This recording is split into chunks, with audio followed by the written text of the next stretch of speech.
Do you know Pippi Longstocking? By Astrid Lindgren, with pictures by Ingrid Nyman. Here are Tommy and Annika, two nice, well-mannered little children. They are playing croquet in their yard. It's okay. But I'd still like to have a friend, says Annika. So would I, says Tommy. Next to Tommy and Annika's yard is another yard. In it is a house called Villa Villacula. No one lives there. The house is empty. It's so silly that no one wants to move into that house, says Tommy. Yes, says Annika, someone should live there. Someone with children.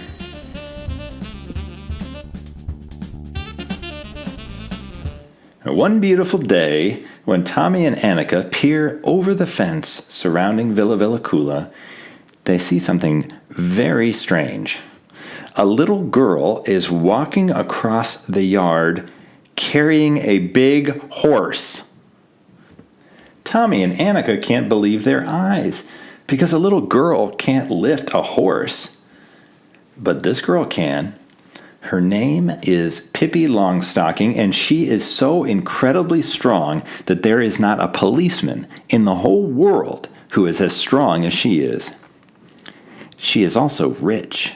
She has a big bag full of gold coins, and now she has moved into Villa Villacula.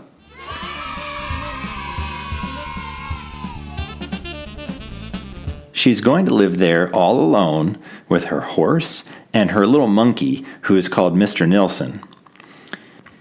Pippi has no mom or dad, which is fine with her because that means there's no one to tell her that she has to go to bed just when she's having the most fun. She always does exactly as she pleases. Do you want to have breakfast at my house? Pippi asks Tommy and Annika. Yes, thank you, they say. Who's cooking? asks Annika. I am, says Pippi. Pippi does everything herself. Now she is making pancakes. When a pancake is done, she throws it way up in the air and over to Tommy and Annika, who are sitting on the firewood chest, stuffing themselves. Those were the best pancakes I've ever had, says Tommy. Pippi has a broken egg in her hair. It landed there when she was beating the pancake batter, but Pippi doesn't care. They say the egg yolks are good for your hair, she says. Just wait, my hair will grow like crazy. Pippi also bakes cookies. She rolls out the dough on the kitchen floor. Because the counter just isn't big enough when you're baking at least 500 cookies, says Pippi. Mr. Nilsson, the little monkey, helps her. But the horse isn't allowed to help. He lives on the veranda, which is why you can't see him in the picture. Why on earth do you keep your horse on the veranda? Asks Tommy.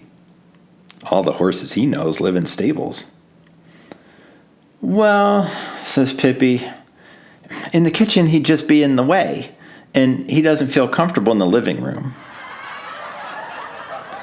After a while, Tommy and Annika go home, but they are very happy to have a new friend. Pippi can braid her hair and button her undershirt at the same time, and not many people can do that. Here she is eating. She lies on the table and puts her food on the chair.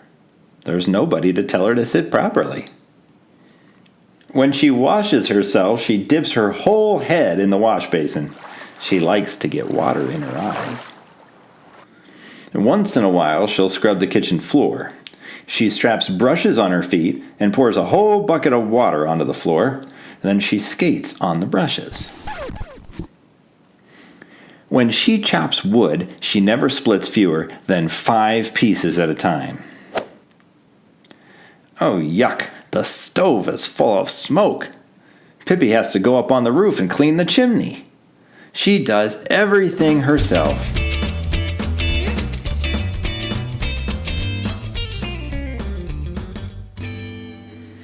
I'm a thing finder, says Pippi one day to Tommy and Annika. A thing finder? What's that? Asks Tommy.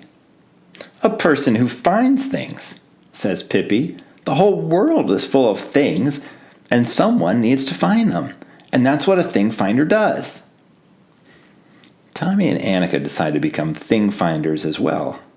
Then they all go out searching for things. Pippi finds a rusty metal can. Well, you can never have too many cans, she says with satisfaction. What can you use it for? Wonders Tommy. You can stick your head in it and pretend it's the middle of the night, says Pippi. And she does. She walks along with the can over her head until she trips over a fence. What a racket! But Pippi finds something else. An empty spool. Such a sweet, sweet little spool to blow bubbles with or to hang around your neck on a string, she says happily. Tommy and Annika haven't found anything. Why don't you look inside those tree stumps? Says Pippi. Tree stumps are among the best places for thing finders. And guess what? Tommy finds a nice notebook with a little silver pen, and Annika finds a coral necklace. Then the thing finders go home, Pippi with her can and spool, Tommy with his notebook, and Annika with her necklace.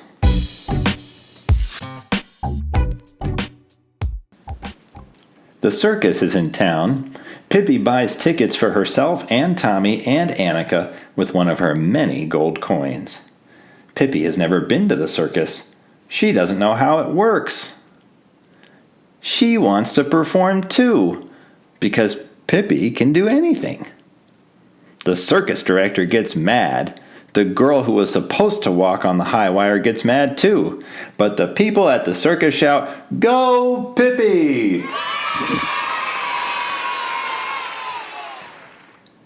A pretty little circus girl comes riding in on a horse. She can stand up on her horse, but so can Pippi. She jumps up on the horse's back and stands behind the circus girl. The circus girl tries to push her off. She doesn't know how strong Pippi is. "Why should you be the only one having fun?" says Pippi to the circus girl. "I've paid too." "Go Pippi!" screamed Tommy and Annika and all the people at the circus. Pippi knows even more tricks. The strongest man in the world is next. Big Anton is his name. The circus director promises a reward to the person who can wrestle Big Anton to the floor.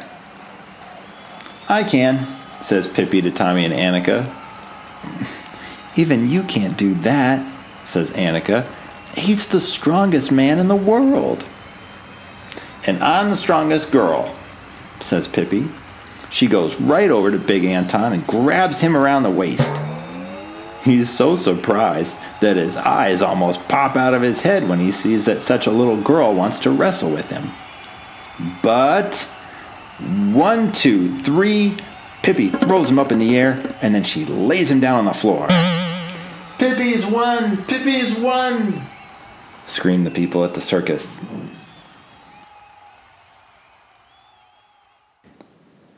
When Pippi sleeps, she always puts her feet on the pillow and her head under the covers. That's how she likes to sleep, and there's no one to tell her not to. Mr. Nilsson sleeps in a green doll's bed, but he doesn't put his feet on the pillow. One dark night, 2 nasty robbers climb into Pippi's room. They want to steal the big bag with all the gold coins. They have no idea that Pippi is so strong. "Ha ha! We'll soon have the bag," they say, and they snatch it.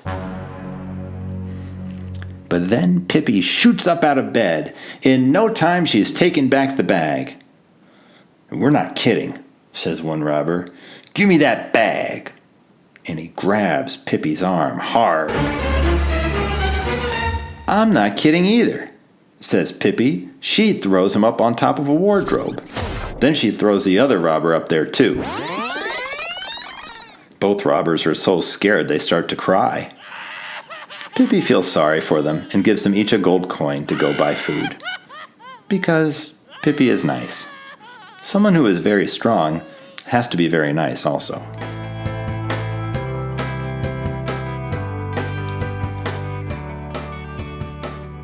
Soon it will be Pippi's birthday, and of course she's going to have a birthday party. She writes a letter to Tommy and Annika inviting them to the party. She doesn't write very well because she hasn't gone to school like other children, but she does her best. Then she sneaks over and puts the letter in Tommy and Annika's mailbox. Tommy and Annika are so happy when they find the letter. They can't wait to go to Pippi's party. They put on their nicest clothes and brush their hair. And of course, they buy a present for Pippi. They buy a music box and wrap it. They both hold the package when they go to Villa Villacula. When Pippi opens her present, she's so excited that she jumps up and down. She plays the music box for a long time. It has a pretty tune.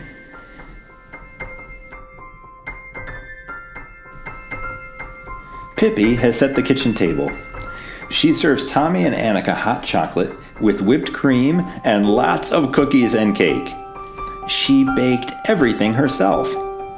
Mr. Nilsson is sitting on the table. Pippi's horse has also been invited to the party. "I've never been to a birthday party with a horse before," says Annika and gives the horse a lump of sugar. "Yeah, me neither," says Tommy. "This is the best party I've ever been to." When Pippi has had her hot chocolate, she puts her cup upside down on her head like a hat. But it isn't completely empty. A little hot chocolate trickles down her face.